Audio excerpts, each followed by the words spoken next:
NXT kicked off tonight with the new North American champion, Miles Bourne, coming out. He is happy, of course, he's the new champion. He actually thanks Ethan Page for giving him motivation to defeat him last week, and he calls Page his biggest hater. Now, Page comes out, and the two of them go at it. Page actually cut a good promo, and it sets up a match, and a rematch from last week. However, it was not going to happen later in the show because both guys at that time were not dressed in their wrestling gear. They were dressed up in slacks and a dress shirt, practically suits. So we're going to have a rematch from last week, which was the main event, in slacks. Okay, and that's exactly what happened. They both want the rematch, even the heel, and then Robert Stone comes out and makes it official. And we have an impromptu rematch from last week, the NXT North American Championship on the line. Miles Bourne defends the title. He won last week against the former champion, Ethan Page. I guess the whole thing was to embarrass Page.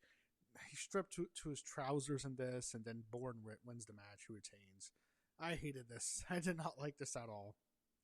We go outside, and Sarah Schreiber is interviewing Zarya on why she attacked Sol Ruka last week. Zarya doesn't answer. Then Robert Stone was seen trying to calm down Dark State, who was out looking for Tony D'Angelo, And then we see the guy I just mentioned, Don. He arrives by car after Dark State is convinced by Robert Stone to re-enter the building.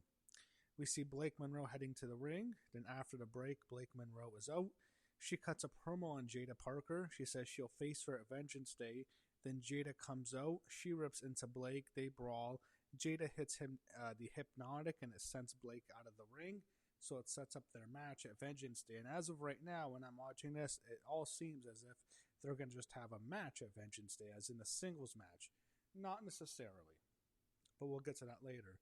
So we have Ricky Sings, Ethan Page, and Vanity Project backstage in the locker room. I don't know, I feel like I've seen this a million times. Copy, paste, I don't care what they said. So then we see Ren Sinclair and Kendall Gray backstage. Why do we barely have anything to do with Kendall Gray? She has nothing to do on the show anymore. She has so much potential. Like we barely do anything with Kendall as of late. They were backstage, and then Ren was actually warming up for her match. Then Nikita Lyons heads to the ring. And I know with Kendall, they have her in Evolve.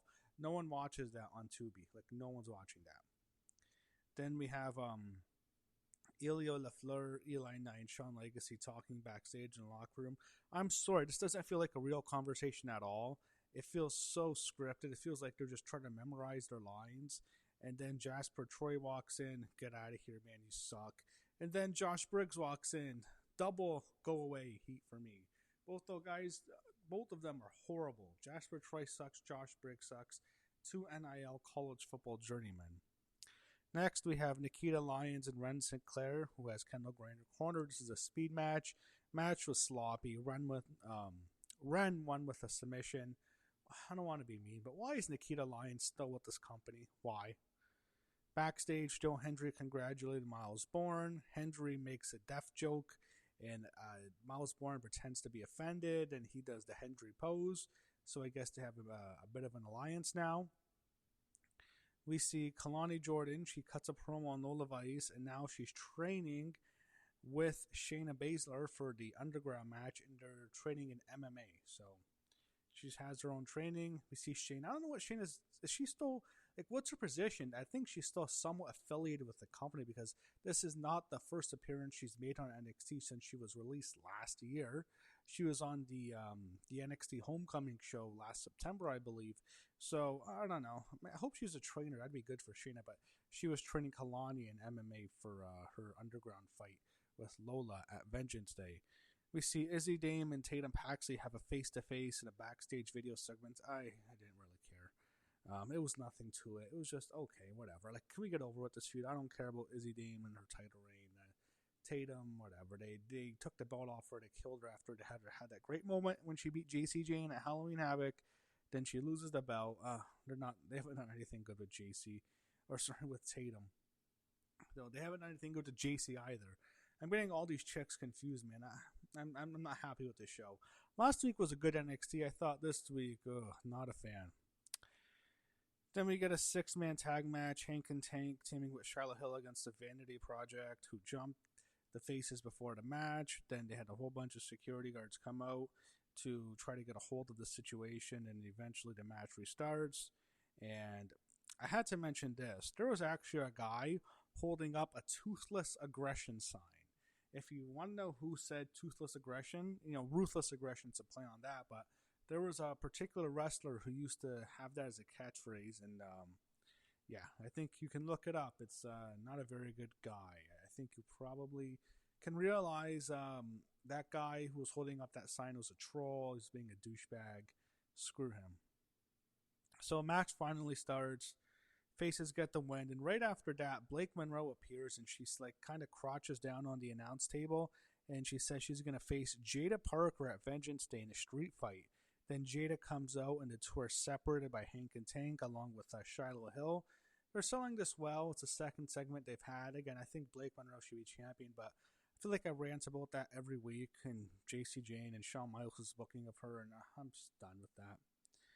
Backstage, someone attacked Dark State. What's his name? Is it Roberts? Yeah, getting him his name. I almost want to say Ava. I was about to say Ava, but Robert Stone tries to calm them down. A doctor talked to Lola Vice about her hand injury. She says she's going to do the underground match anyways. Dion Lennox is in the ring.